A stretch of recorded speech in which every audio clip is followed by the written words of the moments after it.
नमस्ते मित्रों। आज मैं आपके साथ चंदेल वंश के कुछ ऐसे राजाओं के बारे में चर्चा करूंगा जिनका खजुराहो के इतिहास में कोई नामो निशान भी नहीं है। जी हाँ, वो राजा हैं कृष्णप व उनके बेटे देवलब्धि। यह जानकर आश्चर्य होता है कि खजुराहो में लक्ष्मण मंदिर स्थित वैकुंठ मंदिर का शिलालेख या विश्वनाथ मंदिर में स्थित मर्कतेश्वर मंदिर का शिलालेख, उन दोनों में यशोवर्मन व उनकी पत्नी पुष्पा के द्वारा महाराज धंगदेव की उत्पत्ति की बात तो होती है, जिनमें धंगदेव को कृष्ण के रूप व पुष्पा को देवकी का प्रतिरूप बताने का प्रयास किया गया है। परंतु आश्चर्य होता है कि कहीं भी ये उल्लेख नहीं मिलता कि महाराज यशोवर्मदेव के कोई और भी संतान थी। जब आप चंदेल कालीन इतिहास के बारे में विस्तार से अध्ययन करते हैं, तब जानकारी मिलती है कि झांसी और मसेर, भिलसा, साथ में दुदही, इन 3 स्थानों में कुछ शिलालेख प्राप्त हुए थे, जिन शिलालेखों में कृष्णप का उल्लेख मिलता है। परंतु विशेष तौर पे दुदही में जो ब्रह्मा मंदिर है, उस ब्रह्मा मंदिर में 5 छोटे छोटे शिलालेख हैं, जिनमें क्रमशः एक ही चीज को उद्धृत किया गया है। वह आपके सामने प्रस्तुत है।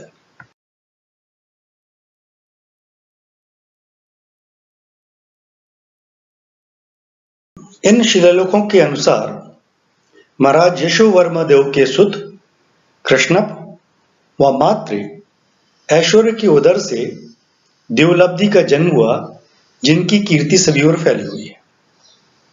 और उसमें चंदेल शब्द का भी प्रयोग किया गया है।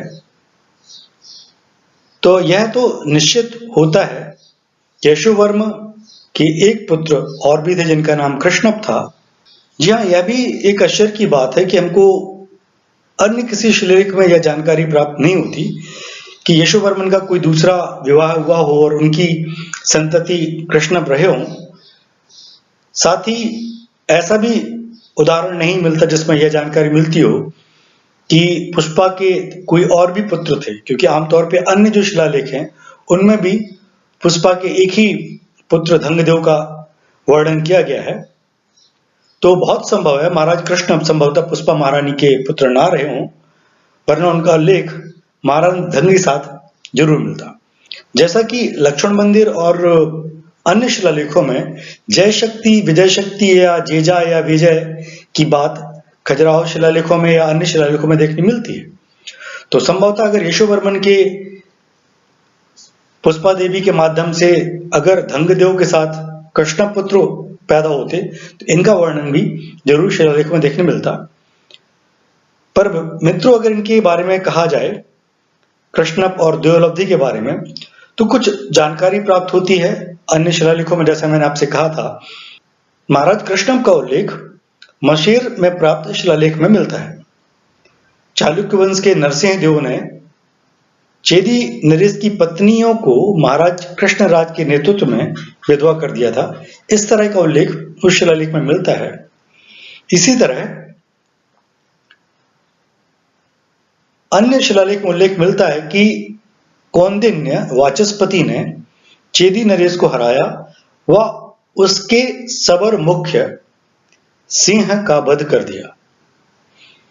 तो ये 3-4 उदाहरण जिससे ये मिलता है कि कृष्णराज जो थे या कृष्णप जो थे वो यशोवर्मन के पुत्र थे।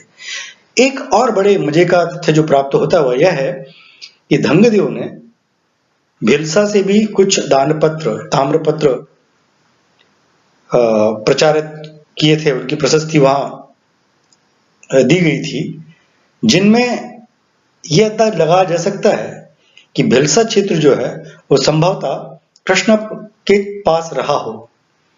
ललितपुर के पास में एक जगह है दुदही, और दुदही में कुछ चंदेलकालीन पुरावशेष प्राप्त हुए हैं। उसमें से एक मंदिर है ब्रह्मा मंदिर, जिसमें देवलब्धि के 5 शिलालेख प्राप्त होते हैं, और उन शिलालेखों में उनकी उत्पत्ति कृष्णप और ऐश्वर्या जो उधर से होने की बात लिखी हुई है। तो यह एक अंदाज लगाया जा सकता है कि संभवतः जो दुदही नाम है वो देवलब्धि के नाम पर पड़ा हो, और धंगदेव ने एक समय में अपने दक्षिणी भाग पर नियंत्रण रखने के लिए अपने भाई को वह क्षेत्र दे दिया हो, और वहां के वो गवर्नर या छत्रप रहे हों, जिस तरह से इस पूरे क्षेत्र का एक प्रभाव बना हो। तो मित्रों, एक छोटी सी मुझे एक जानकारी प्राप्त हुई कहीं से, तो मुझे लगा क्यों ना आपसे ये चीज शेयर की जाए। तो शायद ये आपको छोटी सी जानकारी अच्छी लगी होगी। अगर आपको अच्छी लगती है तो प्लीज इसे आप लाइक करें, शेयर करें, और मेरे YouTube चैनल खजुराहो वेद अनुराग को सब्सक्राइब जरूर करें। नमस्ते।